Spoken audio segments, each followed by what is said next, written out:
There is a single investing metric that allows you to value high growth stocks. The typically reliable metrics like PE ratio, PEG, free cash flow ratio, none of these work very well when a company is still very young, growing rapidly, but hasn't hit its stride yet with earnings. First, I'm going to explain my favorite metric that I don't hear anybody talking about, how it works, and then I'm going to explain exactly how to use it so that you don't blow up your portfolio investing in a growth trap. The reason PE ratio doesn't work is because of the way PE ratio is calculated. You take the value of the company and you divide it by earnings. So when a company is still very young and the earnings are very small or negative, it makes the PE ratio incredibly high.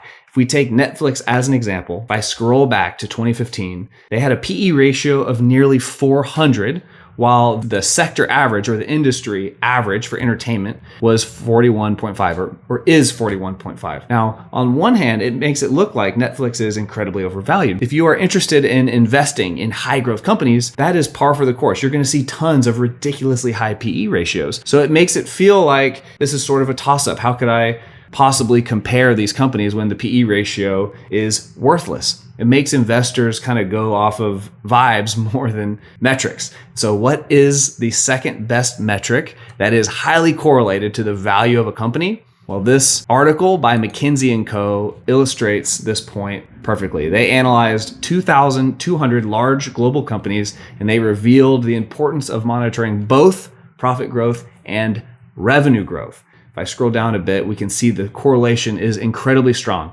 So on the y-axis, they divided economic profit growth into 5 quintiles. And on the x-axis, they did the same thing for revenue growth. And even if we only look at the lowest quintile of economic profit growth, we still see shareholder returns increasing as the revenue growth increases. And that correlation only gets stronger as we go up into the higher quintiles of economic growth. So what does this tell me? It means that before a company has strong profits to analyze, I can look at the trend of their revenue growth. My favorite ratio to value a young and growing company is the price to sales ratio. That's the market cap divided by the total revenue of the company. Now, if I go back to 2015, Netflix, I can see that they had a price to sales ratio of 7.21. And if I look at the average price to sales ratios for companies in the software entertainment industry, it's actually right on the average. The average is 7.3. So even though Netflix had a PE ratio of 10 times the average PE ratio for their industry, their price to sales was right on the average, which is a strong hint that maybe Netflix was not overvalued in 2015. Now, what about companies that have a above average price to sales ratio? Does that mean that I just shouldn't invest in them at all? No, it's not that simple. There are 2 factors that we have to analyze in order to effectively use a price to sales ratio for a growing company. We have to, number 1, look at the anticipated revenue growth. And then 2, we have to make an educated guess as to what their price to sales ratio will be in the future. So how can we do this? For this video, Palantir is going to be our case study. Palantir has a PE ratio of 620, which is insanely high, and a price to sales ratio of 126. Now, this price to sales ratio is very high, but a company that has a very high expected revenue growth will have a high price to sales ratio. So it is incredibly important to take into account how much do analysts project a company like Palantir is going to grow over the next 5 years. So for the purposes of this example, I'm going to be estimating growth rates of revenue for the next 5 years, and then I'm going to be projecting the price to sales ratio 5 years out. So first, let's look at the revenue growth rates. On stockanalysis.com, if I go to the forecast tab, Palantir has the analyst projections for the next 5 years in terms of percent revenue growth. The highest analyst projections are showing anywhere from 50 to 74% revenue growth every year for the next 5 years, while the lowest analysts are showing anywhere from about 20% revenue growth for the next 5 years. So across the board, all of the analysts agree that this company is going to be growing its revenue like crazy. And that is why they have such a high price to sales ratio right now. So what I'm going to do is I'm going to use these revenue estimates and I'm going to cross-reference them with a high average and low price to sales ratio and see what kind of share prices would make sense 5 years down the road. Basically, I'm trying to project the share price in 5 years given a projected revenue and given a price to sales ratio. I can use those two figures to calculate a share price. And I'm doing that right here on this spreadsheet. So in these 6 cells, these are where I've entered in my assumptions. So I've got a high revenue growth of 50% every year for 5 years and a low of 10% revenue growth every year for 5 years.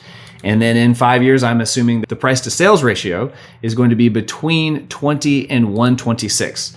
So in 5 years, they may have a revenue of 26 billion with this price to sales ratio or this, and that is shown right here. So in 5 years, their share price would be 974 if they grew their revenue by 50% every year and they still have a price to sales ratio of 126. Now, the worst case scenario is if they grow their revenue by 10% every year and their price to sales ratio drops down to 20, then their share price will be $33, which will represent a 29% loss for shareholders every single year for 5 years. So this is the worst case scenario given these 6 possibilities. And the best case scenario is a 39.7% annual return every year for 5 years. So this is my range of possibilities. I would say that the red is least likely, the blue is most conservative. So it is likely that Palantir will do better than this blue cell.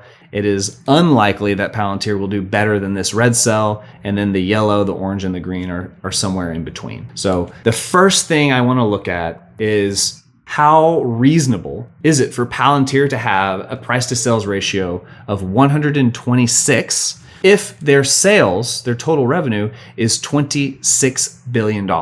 So the best way to answer this question is, let's look at all the companies in the stock market and see what is the correlation between sales and price to sales ratio. So right here, I use stockanalysis.com. I filtered for every company on Stock Analysis, and I looked for companies that have a price to sales ratio of over 0 and a revenue of over 0, and I plotted it on this Excel page right here. And so we can see that there are tons of blue dots that are concentrated around the $0 revenue range. So the x-axis is price to sales ratio. So if we go from left to right, we have price to sales ratio going up, and on the vertical axis, the y-axis, we have revenues going up as we go from bottom to top. And it is clear that lower revenue companies more commonly can have very high price to sales ratios. And companies that make lots of revenue, they tend to have those price to sales ratios come down. And we should expect to see this correlation because as a company gets bigger and bigger, they're going to gobble up a greater percentage of their total addressable market, and therefore they have less room for growth as they expand. Now, we should talk a little bit about why certain companies are going to have higher or lower price to sales ratios. The first big thing to think about is the industry or the sector that a company is in. Revenues that come from a software company are going to be much more valuable than revenues that come from a company like Walmart. Walmart has very thin margins, while a software company can have really large margins. So it would make sense that the different revenues are going to be higher or lower quality. If I'm able to get $10 billion in revenue out of Netflix, we're going to end up pulling a lot more profits from that $10 billion. So Netflix would deserve a higher price to sales ratio than Walmart. The next big thing that's going to affect a company's price to sales ratio is how large are they? Have they already gobbled up a significant percentage of their total addressable market? So the growth from 0.01% to 1% is 100x. But if I'm going from 1% of the total addressable market to 2%, that's only a 2 times growth, even though I'm gaining the same amount of revenue. If I go from 0.01 to 1, I'm only increasing by about 1%, just like going from 1 to 2, but the percentage growth is drastically reduced. And the third thing that I think about when I'm looking at price to sales ratios is what is the expected growth in the near term from the analysts. So as a company gets bigger, possible revenue growth is going to go down. As the analysts change their projections, that could bring the price to sales ratios down. And then finally, the industry or the sector that a company is in will affect the price to sales ratio. So let's return to our case study of Palantir. How likely is it that they will have a price to sales ratio when their revenue is $26 billion? So once again, I created a screener where I'm looking at every company in the same industry as Palantir, and I am filtering it for price to sales ratio. And I can see that the highest price to sales ratio, these are companies that are in the thousands and companies that are in the hundreds. They all have very low revenues. The highest price to sales ratio is a company that only has $3,000 in revenue. We've got 100,000, we've got 6 million, hundreds of thousands, millions. The highest company that has revenues in the billion currently is actually Palantir. So maybe it would be a little bit more helpful if we filter by highest revenues instead. So looking at highest revenues first in the same industry, we have Microsoft at a PS ratio of 13.77. We have Synopsys with a PS ratio of 15 with $6 billion in revenue. If I scroll down to find Palantir, here they're currently sitting at 123 with only $3 billion in revenue. So when I'm looking at companies in the same sector as Palantir, and if I'm assuming that Palantir is going to be able to make it up to a $26 billion revenue in 5 years, it doesn't seem very likely that they could have a price to sales ratio of 122. So Block, the stock ticker XYZ, they have a revenue of 24 billion. So this is the nearest comparison, and they have a price to sales ratio of 1.9. Oracle, with a total revenue of 57 billion, their price to sales ratio is 12.15. So if I want to broaden my search, so if my goal is to say, okay, is it possible?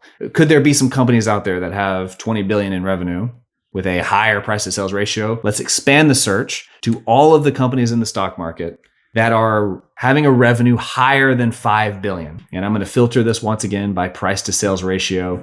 And NVIDIA has the highest price to sales ratio in the stock market of companies that have a revenue of greater than 5 billion, and it is at 30. And as I scroll down, if I'm looking for companies that are in the 20 to 30 range of revenue, I'm seeing MasterCard and Visa at 30 billion. They have price to sales ratios of 17 and 16. So my conclusion is that it is incredibly unlikely that Palantir is going to have a price to sales ratio in the 100s by the time they reach a revenue of 25 billion. There's just no way. So I'm going to adjust my price to sales ratio assumptions. Let's say the upper end, I'll say that they double the price to sales ratio of NVIDIA. Let's say they do better than the best company. Let's give them a price to sales ratio of 60 as the upper echelon, and then we'll go with 20 and 10 as our new spread.